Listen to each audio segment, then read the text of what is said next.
రాజకీయాలకి ఇదేనా అసలు పరిపాలన అంటే? చంద్రబాబు, ఇదేనా నువ్వు ఏదో 40 ఏళ్ళ ఇండస్ట్రీ అని చెప్పుకునే గొప్ప రాజకీయ జీవితం? నీ కొడుకుని తీసుకొచ్చి ఒక షాడో ముఖ్యమంత్రి వాడు ఈరోజు. నువ్వేమి లేవు, నువ్వు ఒక అసమర్థుల్లాగా మూలన పడి ఉన్నావు. అదేవిధంగా ఇక నీ కొడుకు ఇష్టం వచ్చినట్టు, వాడికేమీ తెలియదు, ఓనమాలు కూడా రావు రాజకీయాల్లో.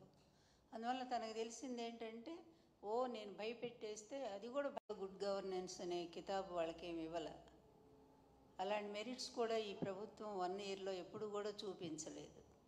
చూపించకపోగా ఒక అసమర్థ పరిపాలన, ఒక నిరంకుశ పరిపాలన, అధికారం అంటే పోలీసుల చేతిలో పెట్టుకొని ఇష్టం వచ్చినట్టుగా ఎవరినైనా అరెస్ట్ చేయొచ్చు అనేటువంటి దిశగా అటువంటి ఒక పరిపాలన సాగుతుంది తప్ప ఇది గుడ్ గవర్నెన్సా? ఏం చేశారు మన గుడ్ గవర్నెన్స్ మీరు చెప్పాల్సినటువంటి అవసరం ఉంది. మీ హోమ్ మినిస్టర్ ఎలా అయిపోయిందంటే ఒక చేతగాని దద్దమ్మలాగా అయిపోయింది ఆమె చెప్తున్నారు, నా చేతిలో తుపాకులు లేవు, నాకు ఎవరు పోలీసులు లేరు అన్నట్టు. ఆమెకెందుకు? పోలీస్ అంతా కూడా లోకేష్ చేతిలో నడుస్తూ ఉంటే హోమ్ మినిస్టర్ డమ్మీగా అయిపోయింది. జగన్మోహన్ రెడ్డి గారిని తిట్టడానికి మాత్రం ఆమెను పంపిస్తూ ఉంటారు. నిన్న చూశాను నేను, మానవత్వం లేదు అది ఇది అని మాట్లాడుతుంది. అసలు మీ మార్ఫింగ్లకి, మీ అబద్ధాలకి, మీరు చేసే ఎప్పటికప్పుడు మీ కుట్ర రాజకీయాలకి ఇదేనా అసలు పరిపాలన అంటే?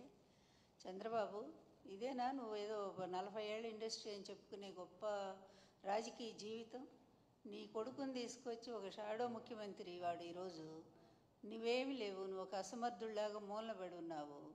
అదేవిధంగా ఇక నీ కొడుకు ఇష్టం వచ్చినట్టు, వాడికేమీ తెలియదు, ఓనమాలు కూడా రావు రాజకీయాల్లో.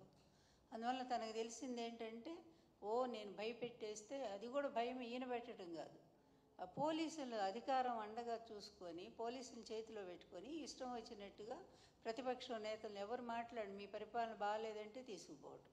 అదేవిధంగా ముఖ్యంగా ఈ రాష్ట్రంలో ఈ 1 ఇయర్లో ఆడపిల్లల మీద జరుగుతున్నటువంటి అత్యాచారాలు ఇంతవరకు స్వాతంత్రం వచ్చాక రాజకీయ చరిత్రలో, అంతకుముందు ఎక్కడో నిజాం టైంలో రజాకారుల ఉద్యమాల్లో మహిళల మీద అత్యాచారాలు దారుణంగా జరిగాయి అనేది మనం విన్నాము.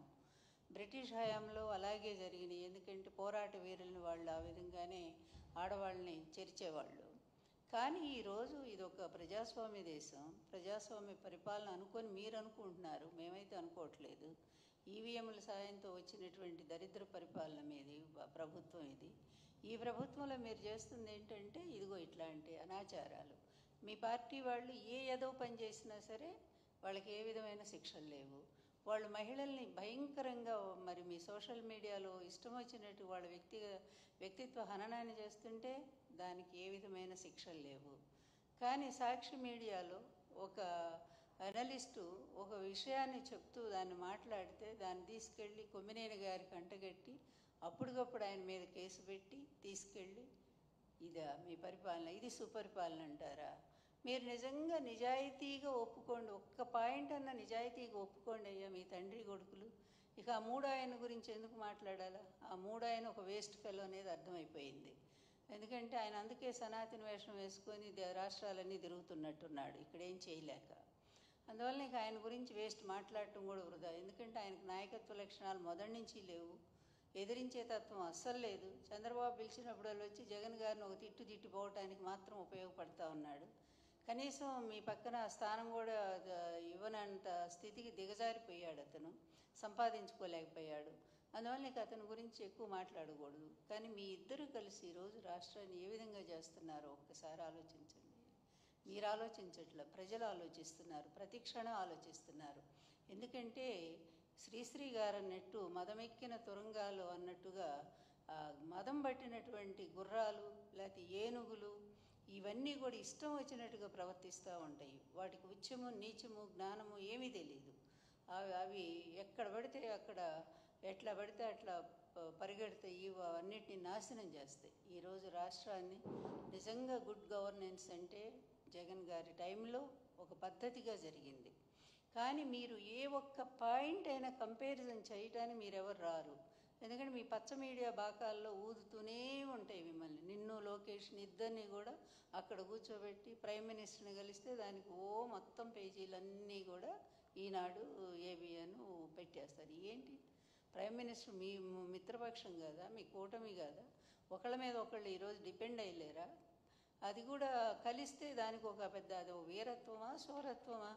ఆయన వల్ల ఇదిగో ఇన్ని వేల కోట్లు ఈ రాష్ట్రానికి మరి వస్తూ ఉన్నాయి, పరిశ్రమలు వచ్చినాయి, ప్రైమ్ మినిస్టర్ గారు యాక్సెప్ట్ చేశారు. లేదా మీ రాజధాని, మీరు అనుకునే రాజధానికి ప్రైమ్ మినిస్టర్ గారు ఇన్ని వేల కోట్లు ఇప్పిస్తున్నారు అని ఈ విధంగా అయినటువంటి వార్త అయితే నిజంగానే బాగా సాధించారని చెప్పుకోవటానికి. ఇంత సిగ్గుమాలిన మీడియా, ఇంత సిగ్గుమాలిన తండ్రి కొడుకులు, ఇంత పనికిమాలిన పరిపాలన, దీన్నంతా చూపిస్తూ ఒక 60-70 కోట్లు ఖర్చు పెట్టి దానికి గుడ్ గవర్నెన్స్ పాలన, దానికి ఒక పెద్ద పేరు. మొన్ననే కదా యోగా ఏంటో ప్రపంచం మొత్తం కూడా యోగా ఆంధ్ర రాష్ట్రం వైపు చూస్తుందంట. అంత పెద్ద గిన్నెస్ బుక్లో ఎక్కి ఆయనకు ప్రైమ్ మినిస్టర్ గారి కంటే లోకేష్ బహుమతి ఇస్తున్నాడు. అన్నీ లోకేషే బహుమతి ఇస్తున్నా అంటే ఎన్ని 600 కోట్లు ఖర్చు పెట్టారు. ఏమైంది? ఎంత రసాభాస. చిన్న చిన్న పిల్లల్ని తీసుకొచ్చి వాళ్ళని పాపం గిరిజన పిల్లల్ని, వాళ్ళకి తిండి లేదు, నీళ్లు లేవు, వాళ్ళు పడుకోవటానికి ఒక సౌకర్యం లేదు. ఇదా గుడ్ గవర్నెన్స్? ఎక్కడైనా జగన్ గారి హయాంలో ఇలా జరిగినాయా? ఎప్పుడైనా స్టూడెంట్స్ని ఇబ్బంది పెట్టారా? మీ హయాంలో పాడుపడ్డ స్కూల్స్ అన్నింటినీ కూడా నాడు నేడు క్రింద ఆయన బాగు చేసి చక్కగా వాళ్ళందరికీ కూడా విద్యను కల్పించారు.